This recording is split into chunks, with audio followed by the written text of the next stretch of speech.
अब होगी चुटकुलों की बारिश। डेली वीडियो पाने के लिए चैनल को करें फटाफट से सब्सक्राइब।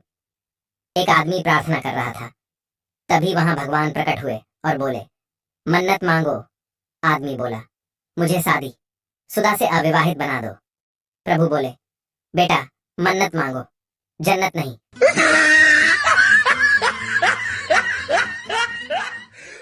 आम वाले से एक महिला ने पूछा, भैया इनको केमिकल से तो नहीं पकाया? आम वाला, नहीं बहन जी, इनको दो औरतों के पास रखा था, ये उनकी बातें सुन सुन कर पक गए। ये तो खूबी है ना।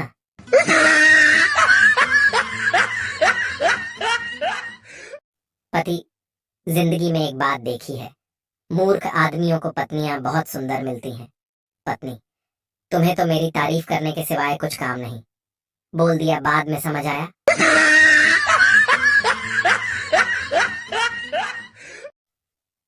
एक आदमी सिक्योरिटी गार्ड से, तुम जानते हो मैं मिनिस्टर के बहुत क्लोज हूं, मुझे अंदर जाने दो।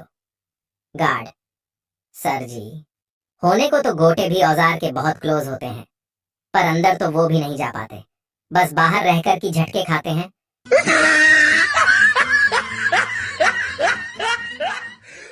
चौराहे पर बिना हेलमेट लगाए टीचर की आंख खुशी से भर आई जब ट्रैफिक हवलदार बोला, गुरुजी डरो मत, मैं सुनील, आपका नालायक छात्र।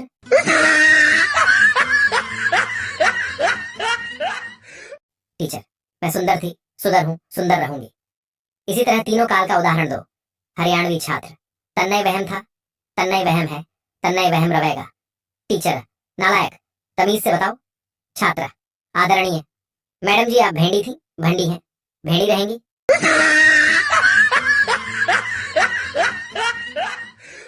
बारिश के मौसम में सोते समय सारे कपड़े उतार कर सोए, बाहर रस्सी पर रह गए तो भीग जाएंगे।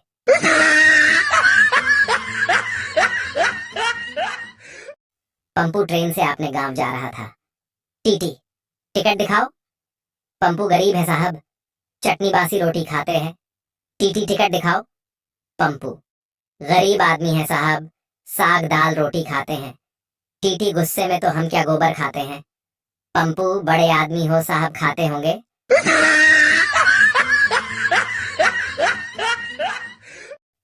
एक बार कचहरी में एक गवाह बहुत लंबे लंबे बयान दे रहा था। सरकारी वकील नाराज हो गया और गवाह से बोला, इतना अधिक बोलने की जरूरत नहीं है, तुमसे जो पूछा जाए उसका जवाब केवल हाँ या ना में ही दो। गवाह, हुजूर हर सवाल का जवाब हाँ या ना में नहीं दिया जा सकता। वकील, बिल्कुल दिया जा सकता है, तुम मुझसे कोई भी सवाल पूछो, मैं हाँ या ना में जवाब देकर दिखाता हूँ। गवाह, ठीक है हुजूर, आपकी जिद पर मैं आपसे एक सवाल पूछता हूँ, आप सिर्फ हाँ या ना में ही जवाब दीजिएगा। वकील, पूछो। गवाह, आपकी बीवी ने आपको पीटना छोड़ दिया या नहीं? बेचारे वकील बाबू अब तक कोमा में हैं।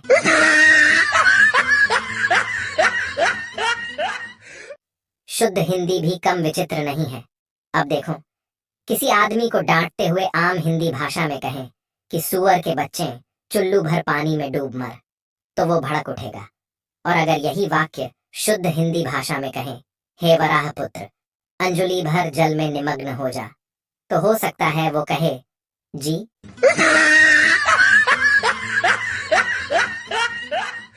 भाइयों, आपको हंसाने के लिए इतनी मेहनत करते हैं तो आपका भी फर्ज बनता है कि एक लाइक और चैनल को जरूर सब्सक्राइब कर दीजिए। धन्यवाद। जब मुझे अपनी माँ की बातें याद आती है तो बहुत हंसी आती है। मेरी माँ जब पड़ोसियों के बच्चों की तारीफ करती थी और हमें नालायक समझती थी तो हमें बुरा लगता था, लेकिन अभी भी मेरी माँ बिल्कुल नहीं बदली। पड़ोसी की बेटी ने भागकर शादी कर ली और बेटा शराबी बन गया है, और मेरी माँ कहती है बच्चे बहुत अच्छे थे, पता नहीं किसकी नजर लग गई।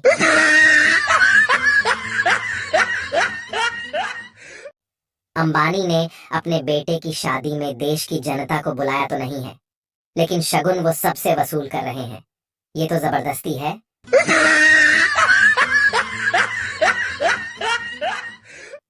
एक लड़का गुटखा खा रहा था, तभी एक खूबसूरत लड़की वहां आई और बोली, लड़की, आप कितने सालों से गुटखा खाते हैं?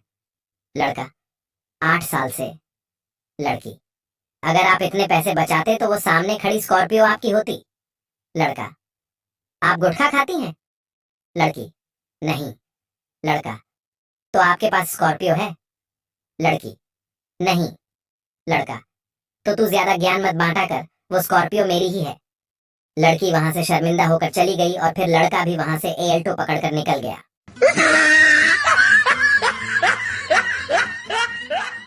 इंस्पेक्टर चोर से, तुम 3 बार दुकान से चोरी करने गए। चोर, नहीं, मैं एक बार सूट चोरी करके लाया, बाकी 2 दिन रंग बदलने गया था।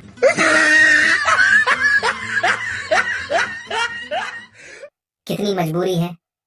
मेरी पत्नी बहुत प्रेम करती है मुझसे, कभी किसी चीज के लिए मना नहीं किया आज तक। कल उसने मजाक मजाक में कहा मैं जहर खा लूंगी, तो मैंने भी बोल दिया पागल, खा ले, पैसे हैं तेरे पास, नहीं तो मैं देता हूं।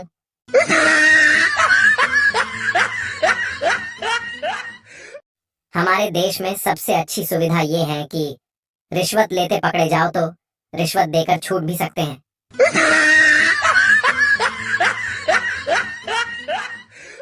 भतीजी और नंद के बचहोन का रिश्ता तय हुआ तो चालाक रिश्तेदार की साजिशों शुरू हो गई। उसने अपने भाई के घर लड़की को भेजा चालबाजी के लिए। फिर क्या था, रिश्ता तो तय नहीं हुआ। बाद में पता चला कि चालाक रिश्तेदार की भतीजी और लड़के की आपस में खिचड़ी पक रही थी।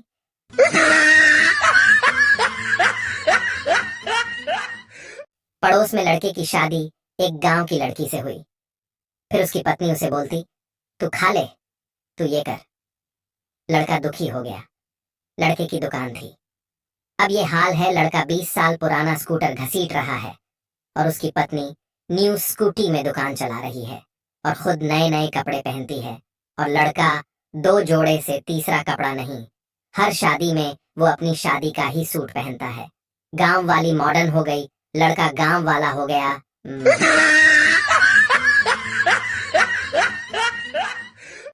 ना जाने कहाँ गया बचपन का वो कमीनापन। जब मैडम बोर्ड पर लिखकर पूछती थी दिख रहा है ना, और हम प्यार से कहते थे मैडम नीचे का नहीं दिख रहा है।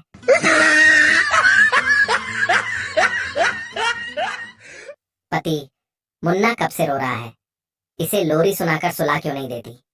पत्नी, लोरी सुनाती हूँ तो पड़ोसी कहते हैं कि भाभी जी इससे अच्छा तो मुन्ने को ही रोने दो।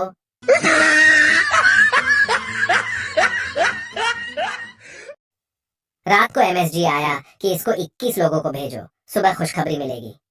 ओके, सुबह देखा तो 15 लोगों ने मुझे ब्लॉक कर दिया था।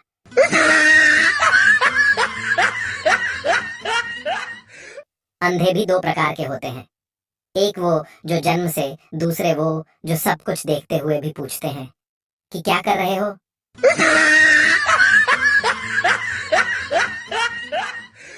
पप्पू, यार मेरे बगल में रहने वाली लड़की मुझसे बहुत प्यार करती है। दोस्त, कैसे पता? पप्पू, जब भी मैं गाना गाता हूँ वो खिड़की बंद कर देती है ताकि मेरी आवाज किसी और को ना सुनाई दे।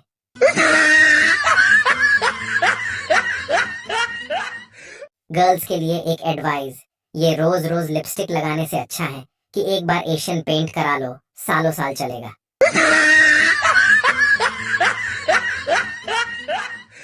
कभी कभी तो दिल करता है अभी मर जाऊं, लेकिन फिर दिमाग कहता है जो मुझसे इतने दुखी रहते हैं वो खुश हो जाएंगे, और मैं नहीं चाहता कि वो कभी खुश रहें। बस इसीलिए प्लान कैंसिल कर देता हूं।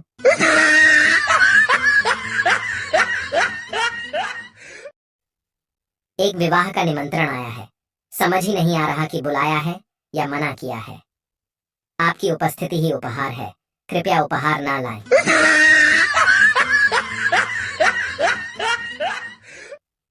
पुलिस, तुम्हारे गांव में चोरी क्यों नहीं होती? गांव वाले साहब, हमारे यहाँ के सारे चोर पुलिस में भर्ती हो गए हैं।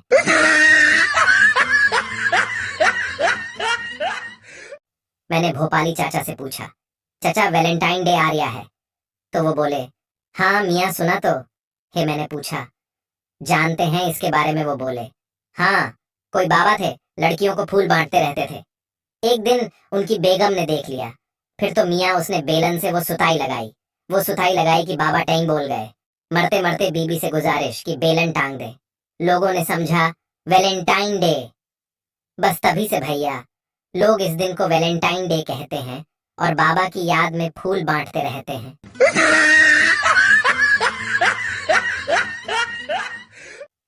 नाम अनंत।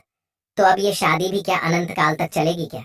सारा खर्च का भार तो जनता पर है, चाहे जस्टिन बीबर हो या भंडारा। शादी में तो बुलाया नहीं और शगुन जबरदस्ती ले रहे हैं, ये तो गलत बात है।